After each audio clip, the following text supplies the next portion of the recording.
a mi hija que por fin ha encontrado a un hombre lo bastante desesperado. Mi padre dijo eso, con la copa en alto y una amplia sonrisa, ante 60 invitados que me miraban fijamente en mi propia fiesta de compromiso. La sala se quedó en un silencio sepulcral, no el tipo de silencio educado, el tipo de silencio en el que puedes oír cómo a alguien se le corta la respiración a 3 mesas de distancia. La mano de mi prometido se apretó bajo el mantel. Sentí que su cuerpo empezaba a levantarse, pero le sujeté el brazo, con firmeza. No grité, no lloré. Caminé hasta el frente de aquella sala, abrí mi ordenador portátil y proyecté un único documento en la pantalla. Al socio de mi padre desde hacía 15 años se le cayó la copa de champán. Se hizo añicos en el suelo de mármol. Y ese fue el sonido de la vida entera de mi padre desmoronándose. Pero esta historia no empieza en la fiesta. Empieza 3 meses antes, la noche en que encontré algo en los libros de contabilidad de mi padre que nunca se suponía que debía ver. Soy Daniela Iglesias.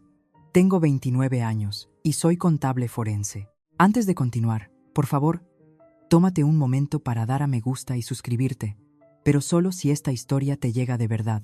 Deja tu ciudad y tu hora local en los comentarios. Ahora, déjame llevarte al pasado octubre, la noche en que mi padre me llamó obra de caridad por última vez. Mi padre, Ricardo Iglesias, levantó su empresa de construcción de la nada, literalmente de la nada, una furgoneta, un préstamo de palabra y jornadas de 17 horas.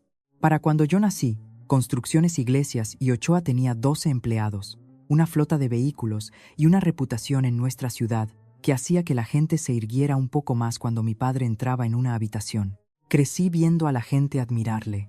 El anfitrión de la barbacoa del barrio, el presidente de la recaudación de fondos de la parroquia, el tipo que invitaba a una ronda a todo el mundo en el bar del club de campo y nunca dejaba que lo olvidaras. En casa, sin embargo, las cosas funcionaban con otras reglas. Mi padre no pegaba, no lo necesitaba. Tenía una voz que podía hacerte sentir diminuta, sin levantarla jamás por encima de un volumen de conversación. La primera vez, yo tenía 9 años. Lo recuerdo claramente. Cuarto de primaria. Traje a casa un boletín de notas, todos sobresalientes, y una nota de la profesora diciendo que era una delicia tenerla en clase. Lo dejé sobre la encimera de la cocina como si presentara pruebas en mi propia defensa. Apenas lo miró. Las buenas notas no significan que seas lista, Daniela. Los profesores las regalan cuando sienten lástima por una niña. Mi madre, Linda, estaba sentada justo allí. Sorbió su café, no dijo nada. Ese era el sistema. Él hería, ella miraba. Yo sangraba en silencio. Pero esto es lo que lo hacía tan confuso. Y esta es la parte que la gente no entiende sobre crecer así. Mi padre no era cruel todos los días. Cuando tenía 12 años, me enseñó a montar en bicicleta en el camino de entrada. Y cuando por fin llegué al final de la calle sin caerme, dijo: «Esa es mi chica». Me aferré a esas 4 palabras durante años. Las repetía cuando las cosas se ponían mal. No fue hasta mucho más tarde que me di cuenta de que lo había dicho delante de los Ochoa, que estaban en casa para cenar. Yo estaba actuando bien. Él se estaba llevando el mérito. Esa es la única versión de orgullo que mi padre tuvo jamás, la que tiene público. El patrón no cambió a medida que me hacía mayor, simplemente se volvió más sofisticado. Graduación de la universidad. Terminé la carrera de Administración de Empresas con matrícula de honor y una especialización en justicia penal. Había tenido 2 trabajos para mantener mi nota media. Me temblaban las manos cuando crucé el escenario. Mis padres vinieron. Mi padre llevaba su mejor traje, y en la cena posterior, en un asador que yo no podía permitirme y que él eligió, se pasó 45 minutos hablando a mis amigos de la universidad sobre el último contrato municipal de su empresa. 45 minutos. Mis amigos no paraban de mirarme.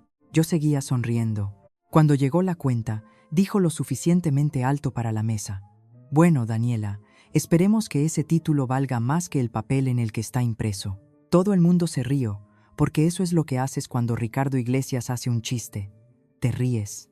Un año después, conseguí mi primer puesto de verdad en una firma de auditoría forense. Una buena firma, una contratación competitiva. Llamé a mis padres para darles la noticia. Mi madre dijo: «Enhorabuena». Mi padre se puso al teléfono y dijo: «Esperemos que no los lleves a la quiebra». Me reí. Dije, gracias, papá. Colgué. Me quedé sentada en mi coche en el aparcamiento durante 20 minutos. ¿Sabes cuál es la peor parte? Pensaba que eso era normal.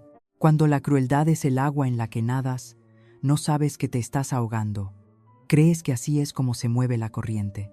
No fue hasta que llegó Mateo que alguien finalmente me puso un espejo delante. Lo dijo en nuestra tercera cita, después de que yo contara una anécdota graciosa sobre mi padre, dando un discurso en la boda de mi primo, en el que bromeó diciendo que yo era la siguiente si es que alguien la quería.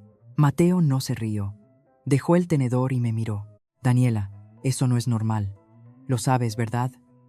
No respondí, pero algo se resquebrajó esa noche. Algo pequeño. Algo que finalmente lo cambiaría todo. Conocí a Mateo Soler en un congreso conjunto para abogados y contables forenses en Madrid.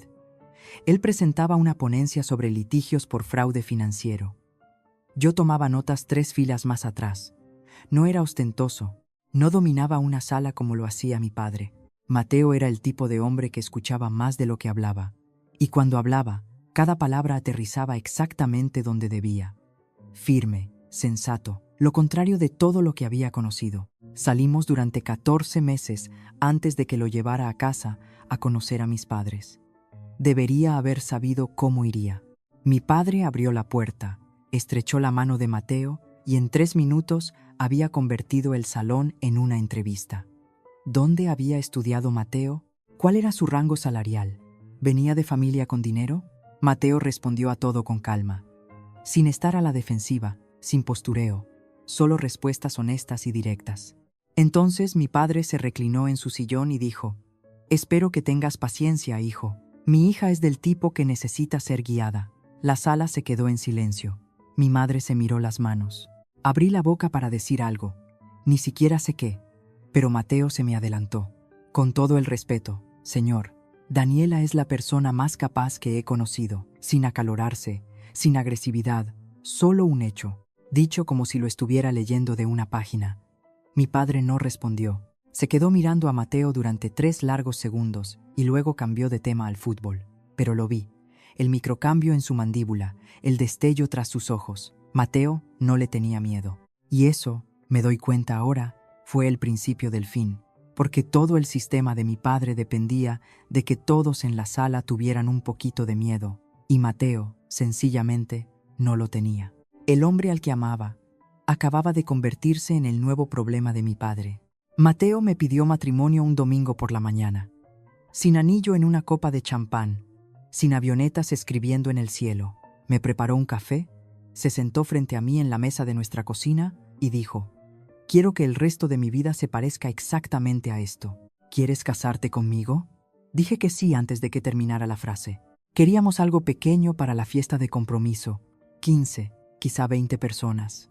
Nuestros amigos, un jardín, algo de vino, sencillo. Mi padre tenía otros planes. Llamó 2 días después de la pedida. «Yo me encargo de la fiesta, Daniela. Ya he reservado la finca de Aranjuez». ¿La finca de Aranjuez? Un lugar que usaba para sus eventos de empresa. Aparcacoches, suelos de mármol, pantallas de proyector y sonido envolvente para presentaciones. «Papá, no necesitamos todo eso». Mateo y yo pensábamos en algo informal. ¿Informal? Se rió. «¿El compromiso de mi hija y quieres perritos calientes en el jardín? Pago yo». «Déjame hacer esto». Miré a Mateo. Negó lentamente con la cabeza. Entonces llamó mi madre. Su voz tenía esa suavidad ensayada que usaba cuando quería que yo cediera. «Déjale que lo haga, Daniela. Es tu padre. Intenta hacer algo bonito». Así que cedí, como siempre cedía, como ella me enseñó a ceder. En una semana, la lista de invitados se disparó a 60. Repasé los nombres en mi móvil, sus amigos del club de campo, sus contactos de negocios, sus compañeros de golf, gente cuyos apellidos reconocía de la lista de tarjetas de Navidad de su empresa. Mis amigos, 8 en total. Esta no era mi fiesta de compromiso, era su escenario. Y yo le había entregado el micrófono sin luchar. Aún no sabía que llevaba una semana escribiendo su brindis y que lo que había escrito no era una bendición, era un arma. La noche antes de la fiesta, Mateo y yo estábamos acostados en la cama, con las luces apagadas, ambos mirando al techo. «Esta es tu fiesta», dijo en voz baja. «No la suya, todavía puedes cambiar el plan. Si me enfrento a él ahora, convertirá los próximos 6 meses en un infierno. No lo conoces cuando se enfada, Mateo. Superemos esta noche y ya. Mateo guardó silencio durante un largo rato. Luego se giró para mirarme. Vale, pero necesito que oigas algo. No me voy a casar con tu padre. Me voy a casar contigo. Y en algún momento vas a tener que decidir dónde está el límite. Me besó la frente y apagó la lámpara. Me quedé allí en la oscuridad, pensando. Hay una historia que mi madre me contó una vez cuando tenía 16 años, solo nosotras dos, recogiendo después de la cena de Nochebuena. Dijo que al principio de su matrimonio, quizá en el segundo o tercer año, se había enfrentado a mi padre por algo. No quiso decir qué. Él respondió cancelando su tarjeta de crédito. No temporalmente, permanentemente. Tuvo que pedirle dinero para la compra durante los siguientes 8 meses, hasta que él decidió que ella había aprendido la lección. Me contó esto mientras secaba un plato, sonriendo como si fuera una anécdota divertida sobre el tiempo. Nunca más se volvió a enfrentar a él. Ni una vez, en 30 años. Esa noche, acostada junto a Mateo, finalmente entendí lo que realmente era esa historia. No era un recuerdo, era una advertencia. Mi madre me estaba mostrando el precio del silencio y el coste de alzar la voz.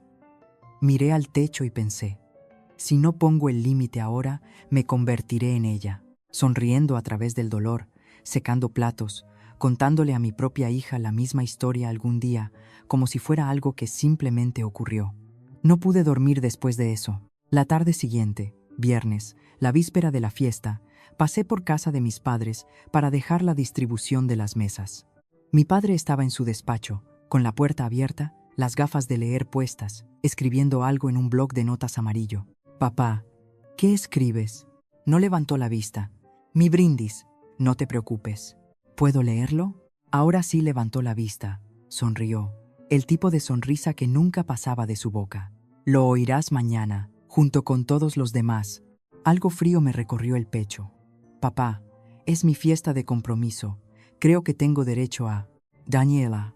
Su voz bajó medio registro. El tono de advertencia, el que significaba deja de hablar. «Confía en mí, cariño. Todo el mundo recordará este brindis». Mi madre apareció en el umbral, sosteniendo una taza de té. Leyó la situación en medio segundo. Siempre se le dio bien eso, y desvió la conversación. «Tu padre siempre da discursos maravillosos, cielo. ¿Recuerdas la jubilación del tío Javier?» Recordaba la cena de jubilación del tío Javier hacía 4 años. Mi padre se levantó delante de 40 personas y bromeó diciendo que Javier se jubilaba porque ya nadie le necesitaba, ni siquiera su mujer. Javier se rió. Todos se rieron. La mujer de Javier no. Ese era el don de mi padre. Podía destriparte en público y hacer que sonara a afecto. Salí del despacho sin decir una palabra más. Cogí la bolsa de mi portátil del coche. Tenía una auditoría de un cliente que entregar el lunes por la mañana y necesitaba finalizar los archivos durante el fin de semana. La bolsa fue al maletero. «Trae el portátil a la fiesta», me había dicho Mateo antes. «Puedes trabajar durante el montaje. Envías el archivo antes de la cena». Una sugerencia práctica, nada más. Ese portátil acabaría siendo lo más importante que llevé a esa fiesta. Pero ninguno de los dos lo sabía todavía. Sábado por la mañana, el día de la fiesta. Estaba tomando un café y revisando la asignación de asientos cuando la coordinadora del evento me envió por correo la lista final de invitados. Ricardo había hecho añadidos de última hora. Abrí el archivo adjunto, 62 nombres. Empecé a contar. Su grupo de golf, los Henderson del club de campo, 2 parejas de su club rotario, los Guerrero, su corredor de seguros y su mujer, un contratista que conocía desde hacía 6 meses. 6 meses, y el hombre estaba invitado a mi fiesta de compromiso. Gerardo y Patricia Ochoa, mesa 1, en primera fila, justo al lado de la familia. Mis amigos de la universidad, mis compañeros de trabajo. Los encontré. Mesa 8, al lado de la cocina. Llamé a mi padre. «Papá, ¿dónde está mi gente?» «Elena, Javi, el grupo del trabajo, están en la mesa del fondo». «¿La mesa del fondo?» No había sitio delante, Daniela. Tuve que priorizar. ¿Priorizar a quién? ¿A tus amigos del golf? Su voz se agudizó. Esto es una oportunidad para hacer contactos, no una fiesta de pijamas. No seas egoísta. Colgué. Me temblaban las manos, no de ira, sino de la vieja y familiar impotencia de ser reorganizada por alguien que cree ser el dueño de cada habitación en la que entra. Mateo observaba desde el otro lado de la cocina. No había dicho una palabra durante la llamada, pero su mandíbula estaba tensa. Ha invitado a Gerardo a sentarse en la mesa 1, dije. En primera fila, justo a nuestro lado. Mateo se apoyó en la encimera. ¿Sabes por qué, verdad? Le miré. Está actuando, dijo Mateo. Para Gerardo, para todos ellos. El padre cariñoso, la familia feliz. Nos está exhibiendo como en un escaparate para sus socios.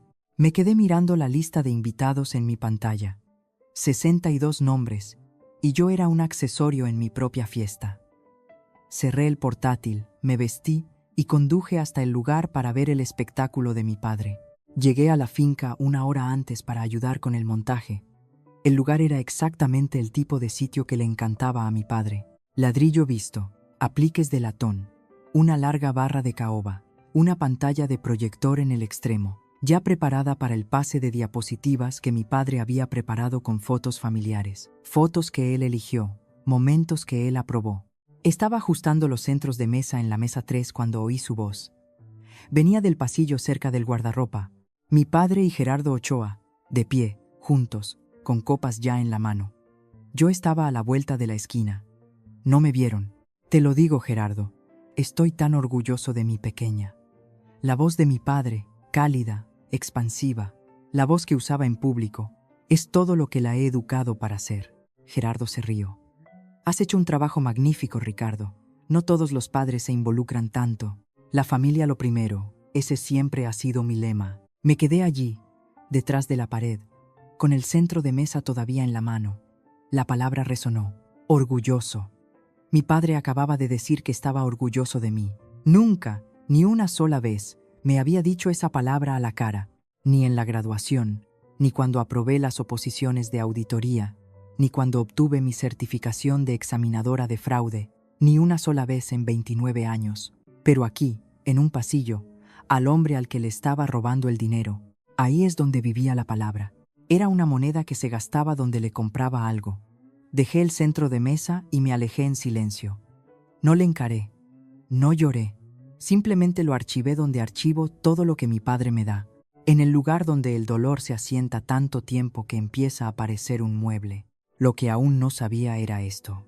Gerardo Ochoa, el hombre que estaba allí llamando a mi padre un gran padre, había estado perdiendo silenciosamente cientos de miles de euros a manos del hombre por el que brindaba. Y yo tenía la prueba en mi portátil, en el maletero de mi coche. Permíteme retroceder. 3 meses antes de la fiesta, estaba trabajando hasta tarde en mi firma, inmersa en una auditoría forense para un cliente comercial, una promotora inmobiliaria de tamaño medio señalada por desembolsos irregulares. Un trabajo tedioso, hojas de cálculo, transferencias bancarias y sociedades pantallas superpuestas como muñecas rusas. Estaba rastreando una cadena de pagos a través de una sociedad limitada, registrada en un paraíso fiscal, como siempre, cuando algo me llamó la atención. La SL. No tenía página web, ni empleados registrados, ni registros públicos más allá del mínimo indispensable.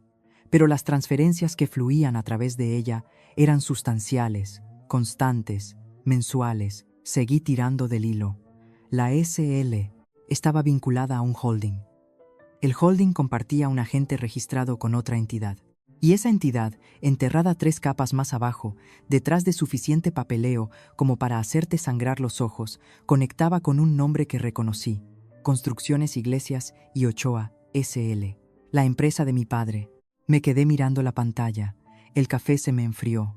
La oficina estaba vacía. Todos se habían ido hacía horas. El equipo de limpieza estaba pasando la aspiradora por el pasillo. Mi formación se activó antes que mis emociones.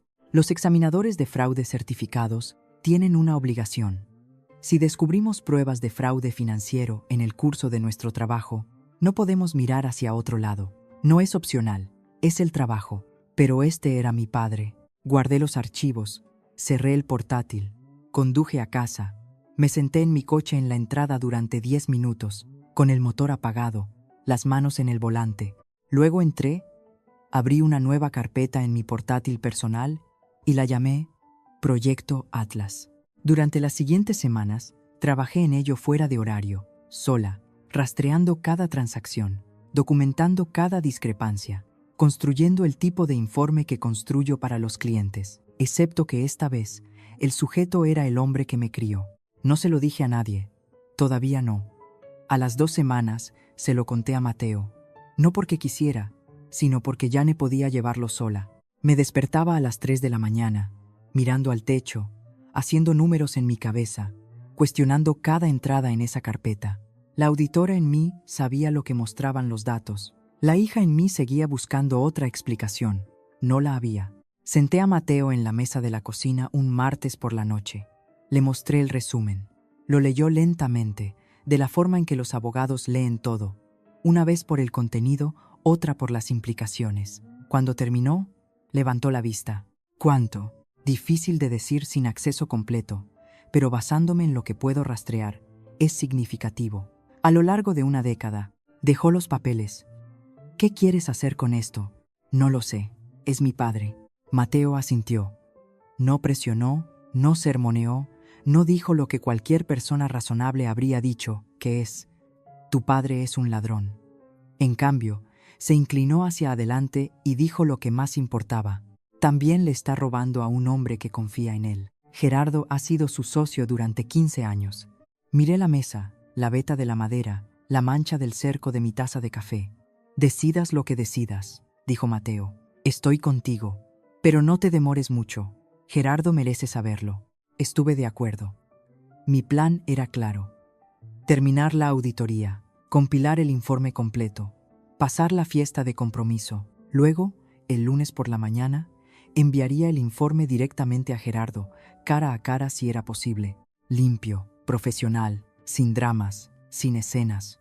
Solo la verdad, entregada de la manera en que la entrego a cualquier cliente. Trae el portátil a la fiesta, dijo Mateo unos días después. De todos modos, tienes esa fecha límite del lunes. Era una sugerencia práctica, razonable, del tipo que tenía todo el sentido del mundo en ese momento. Mi padre, por supuesto, tenía sus propios planes para esa noche, y cambiaron los míos por completo. Sábado por la tarde, 18:30. La finca parecía sacada de una revista. Velas en cada mesa, arreglos de orquídeas blancas, un cuarteto de cuerda en una esquina tocando algo suave y clásico que no pude reconocer. Mi padre se había superado. Esa era la cosa con Ricardo Iglesias. Cuando actuaba a la perfección. Mateo y yo llegamos juntos. Yo llevaba un vestido de seda color crema que había comprado específicamente para esa noche. Mateo, un traje azul marino, su mano firme en la parte baja de mi espalda mientras cruzábamos las puertas dobles. Mi padre nos recibió en el vestíbulo. Ya estaba socializando, con champán en mano y el apretón de manos listo. Ahí está, abrió los brazos. Ahí está, mi preciosa niña. Me abrazó, lo mantuvo durante 3 segundos completos. Su colonia era intensa y cara. Mi cuerpo se puso rígido. Mi padre nunca me llamaba preciosa. Ni en mi fiesta de graduación, ni en mi puesta de largo, ni en 29 años viviendo bajo su techo. Pero aquí, delante de los invitados que llegaban, delante de Gerardo y Patricia Ochoa, que estaban entregando sus abrigos al encargado, de repente era su preciosa niña. Le devolví el abrazo porque, ¿qué otra cosa puedes hacer? Gerardo me estrechó la mano cálidamente. Enhorabuena, Daniela. Tu padre no ha parado de hablar de esta fiesta durante semanas. Gracias, señor Ochoa. Me alegro de que esté aquí. Y lo decía en serio, aunque no de la manera que él pensaba. Mateo me apretó la mano bajo la mesa una vez que nos sentamos. Me incliné hacia él y susurré. Está actuando. Mateo susurró de vuelta. Lo sé. Tú solo respira. Miré alrededor de la sala. 60 caras, velas parpadeando, vino sirviéndose. Mi padre moviéndose de mesa en mesa como un político en un mitin, estrechando manos, dando palmadas en los hombros, soltando su gran carcajada. Esta era su noche, no la mía. Todavía no. La cena se sirvió a las 19:15. Mi padre había organizado los asientos, así que él estaba en la cabecera de nuestra mesa, la mesa 1, con Gerardo y Patricia a su derecha, mi madre a su izquierda, y Mateo y yo frente a ellos, como un tribunal. La comida era excelente, el vino era caro, y mi padre estaba en su salsa. En algún momento, entre la ensalada y el plato principal, empezó a contar historias, no sobre Mateo y yo, sobre mí. Los grandes éxitos de los fracasos de Daniela, reempaquetados como comedia. ¿Os he contado alguna vez la vez que Daniela suspendió el examen de conducir? 3 veces. Levantó 3 dedos. Las risas recorrieron la mesa. ¿Y la cocina? Oh, Dios mío, la cocina. Casi quema la casa haciendo una tortilla de patatas. Una tortilla de patatas. Más risas. Luego se inclinó, conspirador, como si compartiera un secreto. ¿Y su primer novio? ¿Cómo se llamaba, Daniela? ¿Kevin? ¿Carlos? Duró unos 4 meses antes de salir por piernas. La mesa se rió, mi madre se rió. Incluso gente que no me conocía se rió porque mi padre tenía ese don, el don de hacer que la crueldad sonara a calidez. Yo sonreí. La sonrisa en piloto automático, la que llevaba practicando desde los 9 años. Mateo no sonrió. Su mano encontró la mía bajo la mesa y la sujetó. Al otro lado, Patricia Ochoa inclinó ligeramente la cabeza. Se acercó a mi madre y dijo, en voz baja, pero no lo suficiente: Ricardo está siendo un poco duro con ella esta noche, ¿no crees? La respuesta de mi madre fue instantánea, refleja, como siempre lo es, una respuesta ensayada. Oh, es solo su forma de demostrar cariño. Patricia me miró. Nuestras miradas se cruzaron durante medio segundo. No dijo nada más, pero pude verlo. El reconocimiento, la alarma silenciosa de una mujer que sabe exactamente lo que está viendo. Me lo dijo más tarde. Lo supe en ese mismo instante. Simplemente no sabía lo mal que se iba a poner. 20:15. Retiran los platos del postre. El cuarteto de cuerda hace una pausa. Mi padre se levanta, se abrocha la chaqueta, coge una cuchara, la golpea contra su copa de champán 3 veces. La sala se calla de esa manera ensayada. La manera en que la gente se calla ante un hombre al que han aprendido a escuchar. Quiero brindar por mi hija, Daniela. Me erguí en mi silla. Mi corazón hizo algo estúpido. Tuvo esperanza. Incluso después de todo, después de 29 años de pruebas, una parte rota de mí todavía se inclinaba hacia la luz. Quizás esta vez. Durante 29 años, dijo, recorriendo la sala con esa mirada de showman, he visto a esta chica esforzarse. La palabra aterrizó como una piedra en el agua, con los estudios, con el trabajo, con cada relación que no acababa de funcionar. La cara me ardía. Podía sentir 60 pares de ojos girándose hacia mí. Seré honesto, hubo momentos en los que no estaba seguro de que nadie se quedara el tiempo suficiente para entenderla. Unas pocas risas incómodas, copas sostenidas a medio camino. Luego levantó su copa de champán, sonrió su más amplia sonrisa y pronunció la frase que llevaba escribiendo toda la semana. Así que esta noche quiero brindar por Daniela, que por fin ha encontrado a un hombre lo bastante desesperado. Sihiu. Una gran y generosa risa de Ricardo Iglesias. Nadie se le unió. El silencio que siguió fue el sonido más fuerte que he oído en mi vida. 60 personas congeladas, tenedores en la mesa, ojos como platos. Una mujer en la mesa 4 se tapó la boca con la mano. Gerardo Ochoa miraba fijamente su plato. La mano de Patricia fue al brazo de su marido. Todo el cuerpo de Mateo se tensó a mi lado. Sentí cómo cambiaba su peso. Su silla empezó a moverse. Puse mi mano en su brazo, firme, segura. No, susurré. Yo me encargo. El silencio se mantuvo. Algunas personas en las mesas más lejanas levantaron sus copas por pura incomodidad, la memoria muscular superando al juicio. La mayoría no lo hizo. Marcos, el mejor amigo de Mateo, dejó su copa sobre la mesa deliberadamente, como si estuviera haciendo una declaración. Negó con la cabeza una vez. Lento. Elena Soler, la madre de Mateo, se giró y miró directamente a mi madre. La expresión de su rostro no era de ira, era de incredulidad, pura e indiluida incredulidad. Mi madre desvió la mirada. Mi padre seguía de pie, con la copa aún en alto, leyendo la sala. Era lo suficientemente inteligente como para sentir la caída de la temperatura. Pero Ricardo Iglesias nunca se había echado atrás ante una sala en su vida, así que redobló la apuesta. «Oh, vamos», dijo, sonriendo aún más. «Es una broma. Daniela sabe que la quiero». Se volvió hacia mí. con los ojos brillantes con esa calidez fabricada. ¿Verdad, cariño? 60 personas me miraron. Yo miré a mi padre. Pasaron 5 segundos. 5 segundos es mucho tiempo cuando nadie respira. Entonces lo dije. Bajo. Claro. 3 palabras. Siéntate, papá. Su sonrisa vaciló. Solo una grieta. Daniela, no seas dramática. He dicho que te sientes. Mi voz no se alzó. No lo necesitaba. La sala estaba tan en silencio que un susurro habría llegado hasta la pared del fondo. Mi padre me miró fijamente. Por un segundo horrible y eléctrico pensé que iba a discutir. Su boca se abrió, luego se cerró. Miró a su alrededor, buscando un aliado, una risa, a cualquiera, y no encontró nada. Solo 60 caras observándole como testigos. Se sentó. Fue la primera vez en toda mi vida que mi padre hizo lo que yo le dije.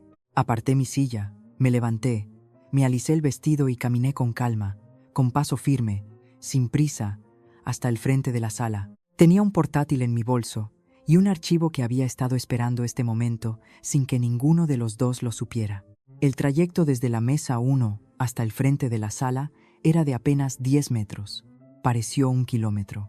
Podía sentir cada par de ojos siguiéndome, el crujido de las servilletas, alguien carraspeando, una silla chirriando mientras alguien se movía para ver mejor. La bolsa de mi portátil estaba debajo de la mesa de audiovisuales, cerca de la pantalla de proyección. La había dejado allí durante el montaje, planeando enviar mi archivo del lunes durante el cóctel. No lo había necesitado entonces. Lo necesitaba ahora. Abrí la cremallera de la bolsa, abrí el portátil. Mis manos estaban firmes, mi corazón no. La voz de mi padre llegó desde detrás de mí, aguda. «Daniela, ¿qué estás haciendo?» No me di la vuelta. Conecté el cable HDMI al puerto del proyector.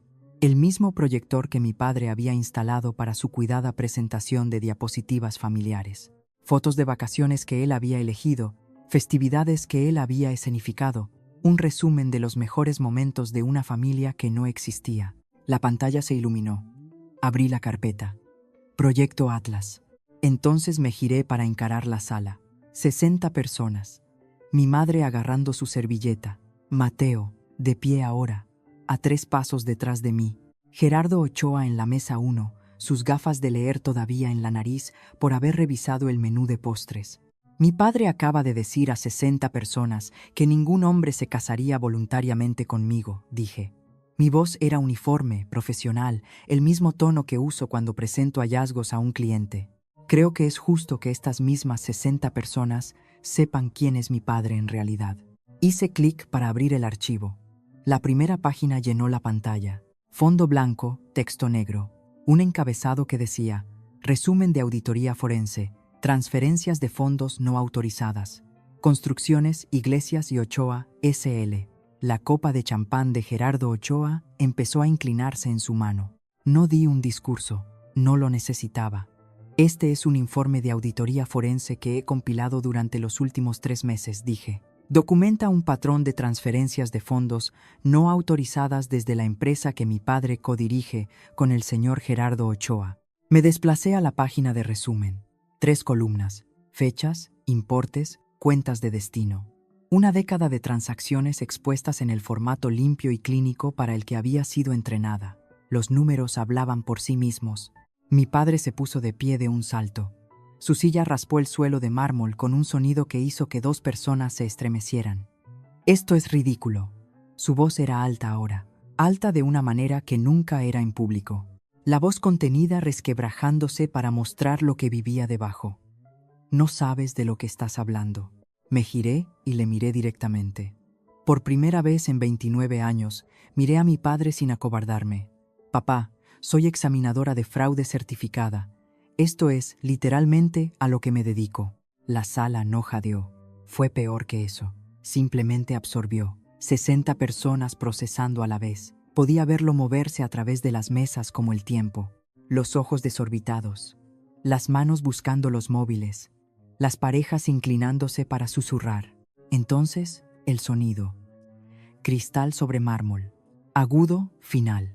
La copa de champán de Gerardo Ochoa se deslizó de sus dedos y se hizo añicos en el suelo. El sonido rompió el silencio como un disparo. Patricia agarró el brazo de su marido. Gerardo. Gerardo no la miró.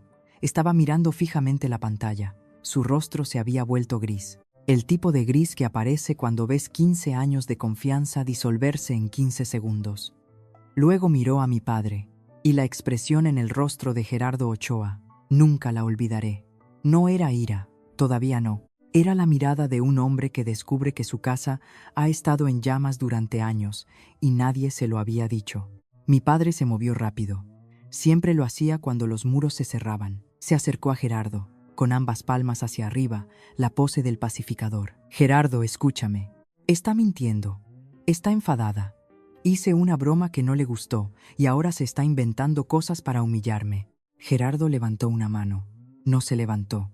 No gritó. Solo una mano, con la palma hacia afuera. La forma en que detienes el tráfico. No. Una palabra. Pero su voz tembló. Y ese único temblor tuvo más peso que cualquier cosa que mi padre hubiera dicho en toda la noche. Gerardo metió la mano en el bolsillo de su chaqueta y sacó su móvil. Marcó un número, allí mismo, en la mesa 1, delante de cada persona en esa sala. Su voz era baja, pero lo suficientemente clara para que las mesas cercanas oyeran. Raúl, soy Gerardo. Te necesito en la oficina el lunes por la mañana. A primera hora. Es sobre la sociedad. Colgó. Dejó el teléfono sobre la mesa. No volvió a mirar a mi padre. Ricardo se giró hacia mi madre. Su compostura se estaba quebrando, visiblemente, en tiempo real, como hielo bajo peso. Linda, diles que ha perdido la cabeza, diles. Mi madre se quedó perfectamente quieta. Tenía las manos cruzadas sobre la mesa. Sus ojos estaban fijos en su plato. No dijo nada. El mismo silencio que me había dado durante 29 años. Finalmente se lo dio a él. Y por primera vez, su silencio no era protección, era permiso. Empezaron a sonar sillas. Los invitados de las mesas más lejanas se levantaron en silencio, buscando abrigos y bolsos. Sin salidas dramáticas, solo la lenta e inequívoca retirada de personas que ya no querían estar en la sala. Mateo se puso a mi lado. No dijo una palabra, solo colocó su mano suavemente entre mis omóplatos. Entonces una voz vino de la mesa 2. Elena Soler, la madre de Mateo, se levantó. Se acercó a mí, tomó mis 2 manos entre las suyas y dijo: «Estoy orgullosa de ti, cariño». 4 palabras.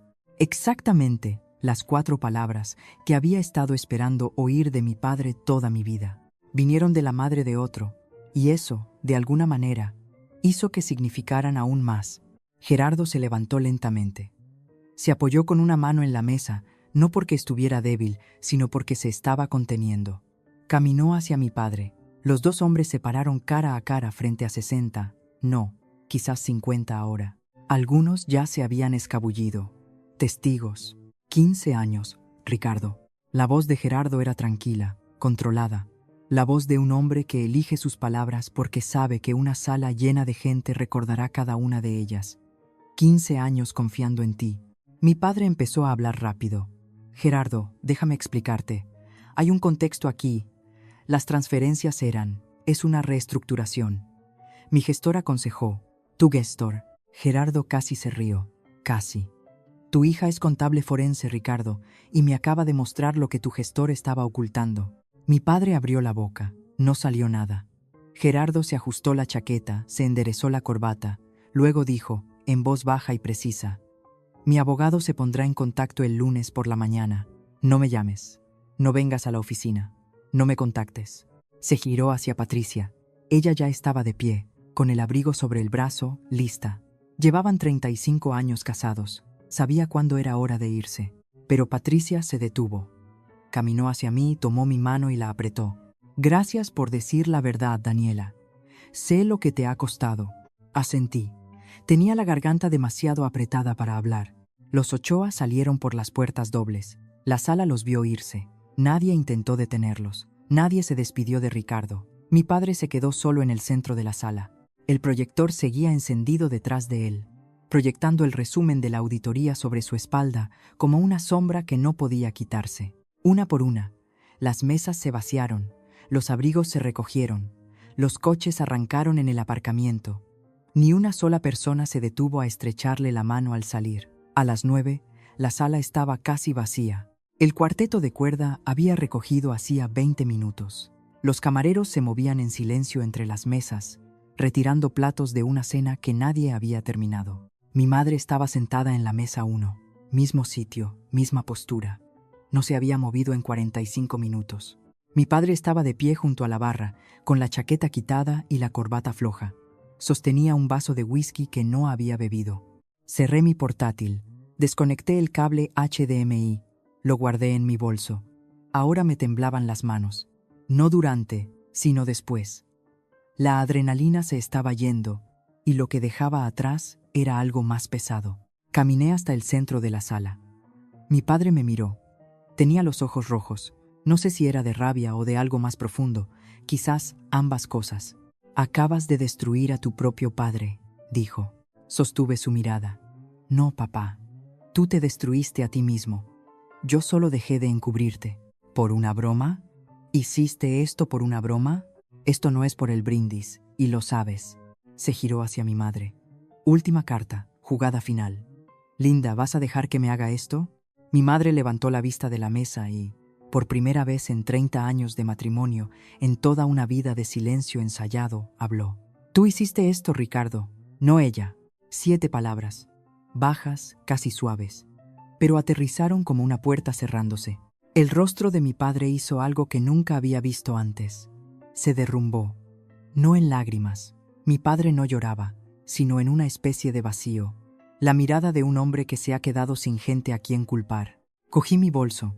Mateo estaba junto a la puerta, sosteniendo mi abrigo. Adiós, papá, dije. No respondió. Salí de la finca, de la mano de Mateo. El aire de noviembre era fresco y limpio. Lo inspiré profundamente, como si hubiera estado bajo el agua durante 29 años y acabara de salir a la superficie. Todavía me temblaban las manos. Esto no era una victoria, era el duelo con un abrigo diferente. Pero estaba hecho. El lunes llegó rápido. El abogado de Gerardo, Raúl Jiménez, estaba en la oficina de Iglesias y Ochoa a las 8 de la mañana con una orden judicial para una auditoría forense completa de los libros de la empresa, realizada por una firma externa independiente. No por mí. Mi informe fue el catalizador, pero el proceso tenía que ser limpio. Lo entendía, lo quería. Para el martes, la noticia se había extendido como siempre lo hace en las comunidades pequeñas, a través de llamadas que empiezan con ¿te has enterado? Y terminan con siempre pensé que algo no cuadraba. Ricardo Iglesias fue eliminado de la lista de socios del Club de Campo de La Moraleja. No suspendido, eliminado. 22 años de cuotas, galas benéficas y torneos de golf, desaparecidos en una sola votación de la Junta. El hombre que invitaba a rondas a todo el bar no podía pasar de la recepción. Para el miércoles, 3 de los contactos de negocios que se habían sentado en sus mesas cuidadosamente dispuestas el sábado por la noche habían cortado lazos discretamente. Sin declaraciones públicas, solo llamadas, no devueltas, comidas canceladas. El lento y deliberado borrado que ocurre cuando la gente decide que ya no vales la asociación. La noticia no salió en el periódico. No lo necesitaba. En una comunidad de ese tamaño, la fiesta en sí fue el titular. 60 testigos. Esos son 60 versiones de la historia extendiéndose como ondas. Mi padre me llamó 11 veces esa semana. No contesté, ni una sola vez. La 12ª llamada fue al buzón de voz. La escuché una vez. Daniela, tienes que arreglar esto. Devuélveme la llamada ahora. Todavía dando órdenes, incluso ahora. Borré el mensaje de voz y dejé mi móvil en la encimera. Boca abajo, Mateo estaba haciendo la cena. Me miró, pero no preguntó quién había llamado. No lo necesitaba. El hombre que controlaba cada habitación en la que entraba no podía conseguir que su propia hija respondiera al teléfono. Y por primera vez en mi vida, ese silencio era mío para dar, no suyo para tomar. La auditoría independiente tardó 6 semanas. Cuando llegó el informe final, confirmó todo lo que había en mi archivo, y más. 837.000 euros. Ese fue el total desviado a través de sociedades pantalla durante un periodo de 10 años. Transferencias mensuales lo suficientemente pequeñas como para evitar activar las alarmas automáticas, lo suficientemente grandes como para financiar un estilo de vida que no era el que Ricardo Iglesias podía permitirse. La casa en el lago, el barco, la membresía del club de campo que ya no tenía. Gerardo presentó una demanda civil en enero. Incumplimiento del deber fiduciario, estafa, apropiación indebida de activos de la sociedad. Su abogado le dijo a Mateo, extraoficialmente, de abogado a abogado, que se estaba considerando una denuncia penal a la fiscalía. Mi padre contrató a un abogado defensor, uno bueno, pero los buenos abogados cuestan dinero, y los activos líquidos de mi padre estaban congelados a la espera del resultado del caso civil. Quemó sus ahorros personales en los 2 primeros meses. Para marzo, Construcciones Iglesias y Ochoa estaba suspendida, con las operaciones paralizadas y los contratos anulados. Los 12 empleados de los que mi padre solía presumir estaban cobrando el paro. Luego, la casa del pantano salió a la venta. Vi el anuncio online. La misma casa donde mi padre organizaba barbacoas para las fiestas patronales, donde pontificaba en la terraza con una cerveza en la mano, contando a todo el que quisiera oír cómo lo había construido todo de la nada. Resulta que mucho de ese todo pertenecía a Gerardo. Mateo me enseñó el anuncio una tarde. Lo miré durante 10 segundos y luego cerré la pestaña. ¿Estás bien?, preguntó. Yo no le hice esto, dije. Se lo hizo a sí mismo. Mateo asintió. Lo sé, pero aún así no sienta bien. No se supone que deba hacerlo. Tenía razón. La justicia no se supone que deba sentirse como una celebración. Se supone que debe sentirse como el peso de una puerta que finalmente se cierra. Pesada, final y necesaria. Pero el momento más pesado aún estaba por llegar. Y llegó 2 semanas después, con una llamada que no esperaba. Mi madre llamó un domingo por la tarde. Casi no contesto, pero algo me hizo cogerlo. Quizás el instinto, quizás la esperanza, quizás solo el hecho de que nunca me había llamado un domingo. Los domingos eran el día de Ricardo, fútbol y silencio. Daniela. Su voz era diferente, más pequeña, pero de alguna manera más clara, como si finalmente se hubiera quitado un gran peso de encima. Hola, mamá. Una larga pausa. Podía oír su respiración. Luego, debería haber dicho algo hace 30 años. Lo siento. Cerré los ojos, apoyándome en la encimera de la cocina. Las palabras que había esperado toda mi vida oír, y venían envueltas en 30 años de arrepentimiento. Vi lo que te hacía, continuó, cada vez, y me decía a mí misma que era su forma de preocuparse. Eso es lo que me decía, Daniela, porque la alternativa, admitir que había dejado que mi propia hija fuera herida por su padre, era demasiado. Mamá, déjame terminar, por favor. Su voz se quebró. Lo que hiciste en esa fiesta, levantarte así, yo nunca he sido tan valiente, ni una vez en mi vida, y verte a ti. Rompió algo dentro de mí. No dije está bien, porque no lo estaba. Aún no, quizás no por mucho tiempo. Lo que dije fue, te quiero, mamá, pero el amor no es suficiente. Ya no. Necesito que me lo demuestres. Se quedó en silencio. Luego, he empezado a ir a terapia. La semana pasada fue mi primera sesión. Me llevé la mano a la boca, me ardían los ojos. Es un buen comienzo, mamá. Hablamos durante 20 minutos más. Con cuidado, de la forma en que caminas sobre hielo fino, consciente de cada paso, consciente de que podría romperse. Pero avanzando, 2 días después, recibí un mensaje de mi padre. Solo uno, la última comunicación que recibiría de Ricardo Iglesias. Elegiste a un extraño por encima de tu propia sangre. Lo leí 2 veces, entonces lo entendí, y fue la confirmación final que necesitaba. Gerardo Ochoa, su socio durante 15 años, su amigo, el hombre cuyo dinero robó. Mi padre todavía lo llamaba un extraño. Ricardo Iglesias no sabía lo que era la confianza. Solo entendía el control. Y cuando el control desapareció, no le quedó nada. Borré el mensaje y no miré atrás. 6 meses después de la fiesta, Mateo y yo organizamos nuestra propia celebración. No en la finca, no en ningún lugar de eventos. En el jardín de los padres de Mateo, 15 personas, guirnaldas de luces de la ferretería, hamburguesas a la parrilla, un altavoz Bluetooth, con una lista de reproducción que Mateo y yo habíamos hecho juntos en una perezosa mañana de domingo, sin proyector, sin pase de diapositivas, sin plan de asientos. Mis amigos, Elena, Javi, el grupo del trabajo, se sentaron en sillas de jardín y bebieron cerveza de lata. La madre de Mateo, Elena, trajo su famosa tarta de limón. Marcos hizo un brindis que duró 3 frases e hizo reír a todo el mundo. Risas de verdad, de las que salen del estómago, no de la obligación. Mi madre vino. Llegó temprano, trayendo un plato que había hecho ella misma, algo que no había hecho en años, porque mi padre siempre pedía catering.